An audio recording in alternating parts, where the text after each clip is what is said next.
Era en realidad un lugar de castigo que debía de utilizarse por parte de las autoridades del penal solamente en casos extremos.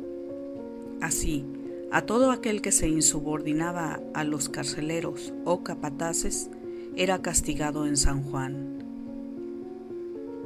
Un día de 1884, se encerró en el calabozo de castigo un reo que riñó con un compañero, y al tratar el celador de interferir en la riña, fue agredido por el presidiario. El castigo fue por un día con la noche y amaneció muerto.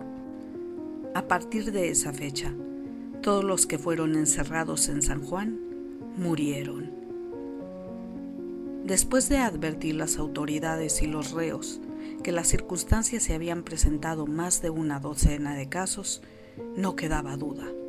Aquel calabozo dejó de llamarse San Juan para recibir el nombre de la mazmorra de la muerte o calabozo de la muerte. Así, cada vez que se encerraba un infeliz allí, al día siguiente se presentaba el carcelero, acompañado de 2 camilleros para sacar el muerto. No se sabe con exactitud cuántos perecieron en esa mazmorra, porque no se tuvo la precaución de no llevar registro escrito de los casos, pero sí aseguraban que fueron más de 50. Aunque no dejaban de preocupar a las autoridades del penal, la realidad de aquella celda misteriosa y maldita, por otra parte, les agradaba haber encontrado un recurso para deshacerse de los indeseables sin practicar el asesinato directo. Cuando llegaba a la cárcel un preso político con recomendación especial de eliminarlo, se le encerraba en el calabozo y al día siguiente amanecía muerto sin muestras de asfixia ni de violencia, lo cual era favorable para las autoridades, que burlescamente a veces les decían a la prensa o a los familiares: se cree que murió de preocupación y pena, o ya venía enfermo y no lo manifestó. Pronto aquel calabozo adquirió la fama fatal, y en la penitenciaría los presos no querían ni siquiera escuchar su nombre. No se sabía de qué morían las víctimas. Los cadáveres no manifestaban huellas de ninguna clase. Así, empezaron a correr rumores de que aquel calabozo estaba poseído por el diablo, que era quien los mataba de miedo al aparecerse y luego se llevaba sus almas al infierno.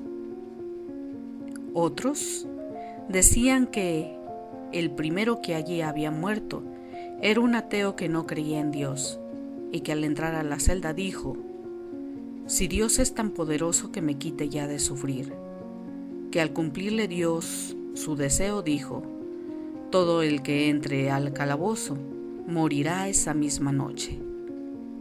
La sentencia se seguirá cumpliendo hasta la consumación de los siglos. Otros más agregaban que el aire, las paredes y el piso se encontraban impregnados de gases altamente venenosos que al inhalarlos provocaban la muerte. También se decía que una legión de espíritus malignos penetraba al calabozo para ejecutar al desgraciado que se encontraba allí. Y no faltaba algún carcelero que aseguraba haber visto salir o llegar sombras o bultos de la celda maldita a eso de las 12 de la noche.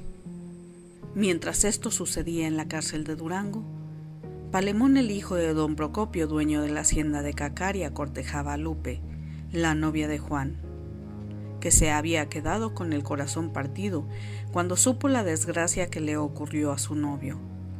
Al mirar el hijo del hacendado, que no convencía con piropos a la jovencita, empezó por decirle: no esperes a Juan, lo van a secar en la cárcel, se va a morir antes de salir libre. Lupe, ante su impotencia por sacudirse los impertinentes cortejos de Palemón que le caía tan mal, un día, mordiéndose el rebozo más de rabia que de vergüenza, le dijo: a usted le respondo cuando sepa que Juan ya se murió. Mientras esto no suceda, lo espero. Al fin que él no ha de ser de las paredes o las vigas de la cárcel, y tarde que temprano sale libre y viene. Palemón se sintió ofendido en lo más hondo, No concebía la idea de que aquella mujer prefiriera a un peón, a un homicida presidiario, en lugar de al futuro dueño de la hacienda de Cacaria, al patroncito como todos le decían. En ese momento pensó en irse a ensillar su caballo Tordillo y con pistola en mano ir a sacar a Guadalupe de su casa, tenerla un corto tiempo en uno de los ranchos de su padre y luego abandonarla. También pensó en que su padre fuera a pedir su mano, que estaba seguro que no se la iban a negar, casarse en la iglesia de la hacienda. Ah, pero si Juan salía de la cárcel, lo mataría, era un atrabancado, por eso le decían Juan sin miedo.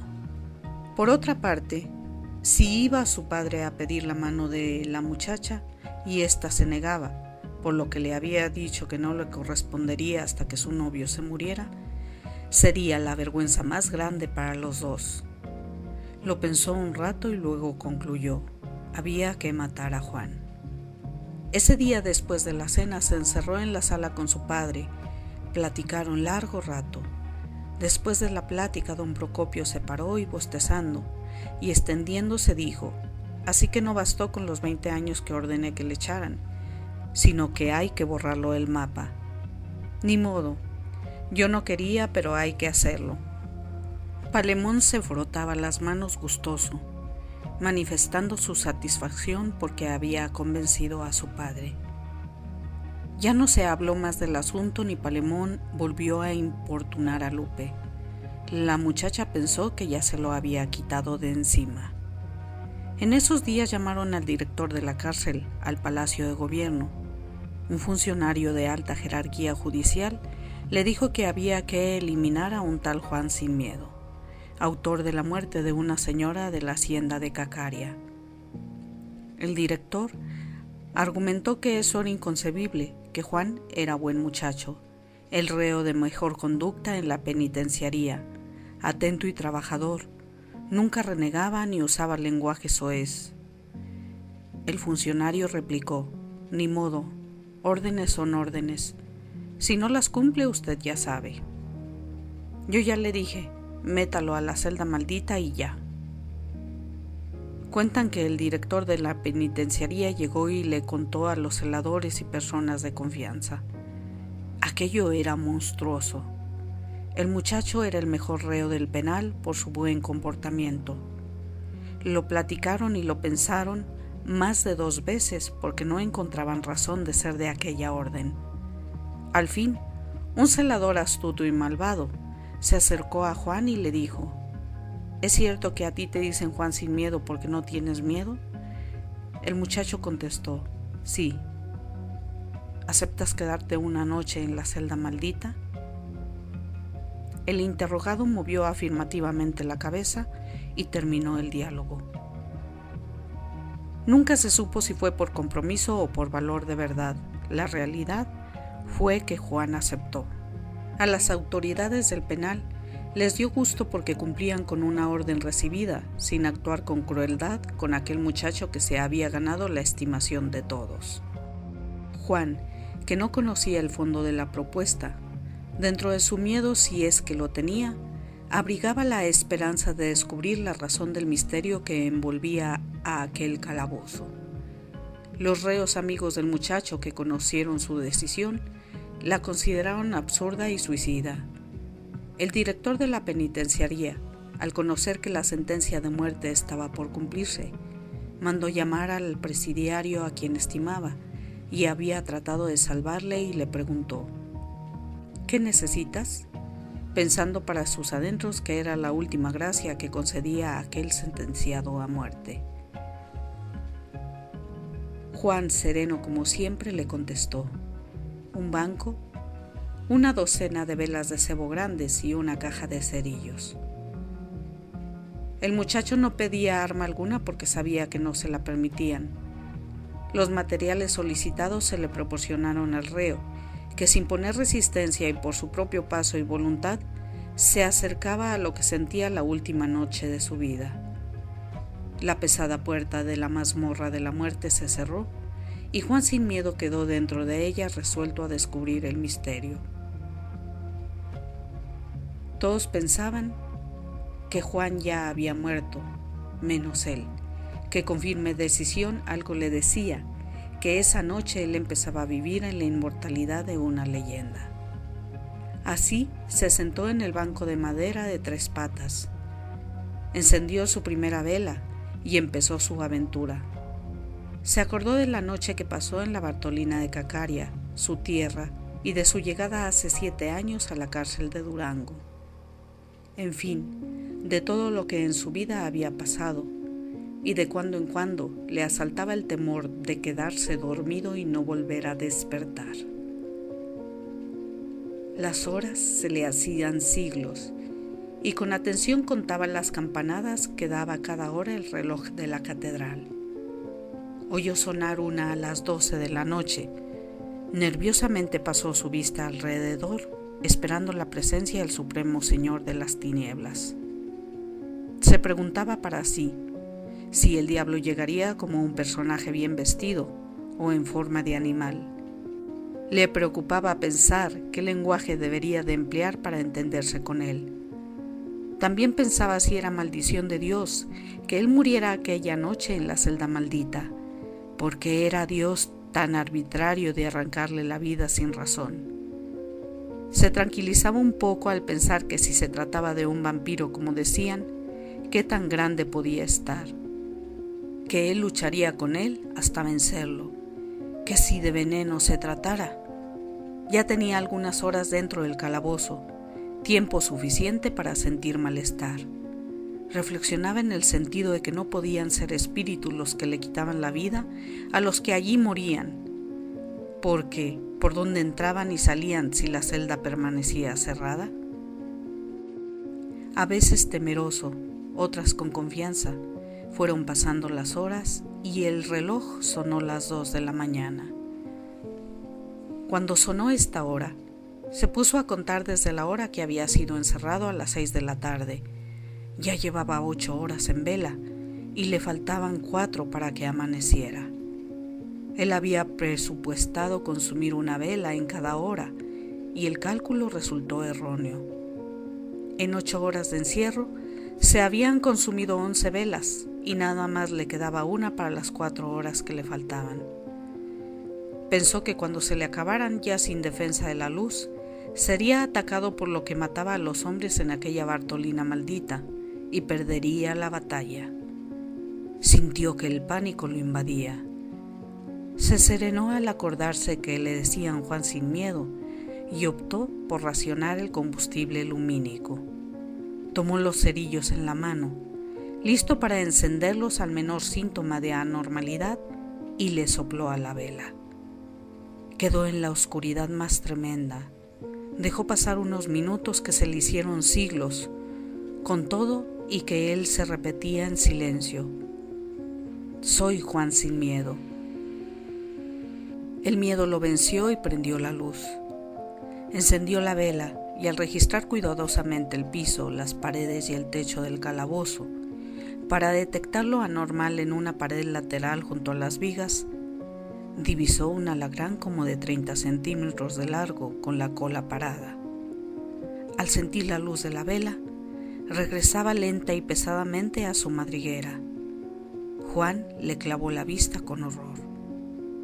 El animal se escondió en la viga que estaba junto a la pared. Nervioso aquel hombre por lo que había visto, pensó que era el diablo en forma de alacrán y decidió no apagar la luz. El alacrán no salió porque era un animal que no conocía la luz y ésta lo atormentaba. El preso veía que la vela única que le quedaba se consumía rápidamente. Faltaban 3 horas para que amaneciera. Le quedaba la mitad de la vela y al quedar en la oscuridad vendría lo inevitable, la muerte. Aquel hombre sudaba a chorros, quería gritar, golpear la puerta, pedir auxilio. Pero nadie lo escucharía ni nadie se lo daría. En aquel momento de agonía indescriptible se serenó y decidió esperar la muerte resignado. La vela se consumía como se consume todo el universo: la vida, la fama, la juventud, la riqueza, el amor, el odio, el sufrimiento, en fin, Todo lo que existe tiene principio y tiene fin, menos la energía que no se consume, solo se transforma. Ante la aceptación de lo inevitable, aquel desgraciado reflexionó enseguida y dijo: el alacrán no es el diablo porque dicen que el diablo no le teme a nadie. Debo apagar la luz para que el alacrán baje, y si es el que mata a los presos, antes de que me pique lo mato, encendiendo el cabo de vela que me queda. Tomó los cerillos en su mano, y listo para encenderlos de improviso se sentó en el banco y le sopló a la vela. En aquel mundo de oscuridad, sudaba con mayor abundancia. Permaneció a oscuras largo rato, tal vez media hora. Lo atormentaba el pánico al pensar que a la mejor encendía la vela ya cuando fuera demasiado tarde, porque el enorme alacrán que ya había visto le hubiese picado. Decidió encender el cerillo que tenía en la mano y recibió la angustia y desesperación que no esperaba. El cerillo se había mojado con el sudor del preso y al tallarlo en la caja se desmoronó. Sintió que las fuerzas le faltaron y se desplomaba sin sentido al suelo, cayendo pesadamente sobre el piso de la celda. La vida de Juan sin miedo dependía de unos cuantos minutos. Un sopor de resignación y sensación de indiferencia inundó su cuerpo y se quedó tirado totalmente relajado sobre las losas húmedas del calabozo, de donde otro día lo sacarían los camilleros para darle cristiana sepultura. Juan había quedado sin sentido y en la oscuridad, cuando estaba a punto de ganar la batalla contra la muerte. De pronto, el deseo de vivir en aquel joven afloró del subconsciente. Le salieron fuerzas, no supo de dónde. Lo cierto es que se incorporó violentamente. Palpó las manos sobre el piso y encontró los cerillos que había soltado. La caja estaba totalmente mojada. Talló un fósforo sobre la losa de la celda y no se encendió. Se desmoronó por la humedad. Nerviosamente tomó otro y lo talló sobre el cinturón. El cerillo prendió y se iluminó la celda. Encendió el pedazo de vela y miró asustado el enorme alacrán a menos de 1 metro del piso del calabozo. El arácnido, al sentirse descubierto, huyó violentamente como un suspiro y se ocultó. El reloj sonaba las 4 de la mañana, faltando 2 horas para que amaneciera. Los cerillos estaban húmedos. La vela se consumía. Solamente quedaba un cabito de unos 6 centímetros de longitud. Juan se serenó. Ya no había duda. No era ni el diablo, ni el vampiro, ni el veneno, ni la bendición de Dios la que había causado tanta víctima. Era aquel enorme alacrán de color blanco avinagrado que tenía pelos pequeños y rojos en el lomo y en las antenas. El problema se concretaba a matar el animal, o cuando menos, decía Juan, a no dejar que me mate. En la pared de la celda del lado opuesto, a donde salía el arácnido, buscó el preso la piedra más seca y tersa donde poder frotar los cerillos para encenderlos. Acercó el banco a ese lugar, se paró sobre él y le sopló al cabo de la vela sosteniéndolo con la otra mano. Serenamente dejó que pasara el tiempo, y cuando el reloj sonó las 5 de la mañana, encendió el cerillo, prendió el pequeño cabo de su última vela y al revisar la celda, miró el enorme animal que al acecho de Juan esperaba estático, a menos de 1 metro de distancia del banco, que el preso descendiera el mueble para picarlo. El hombre midió el peligro.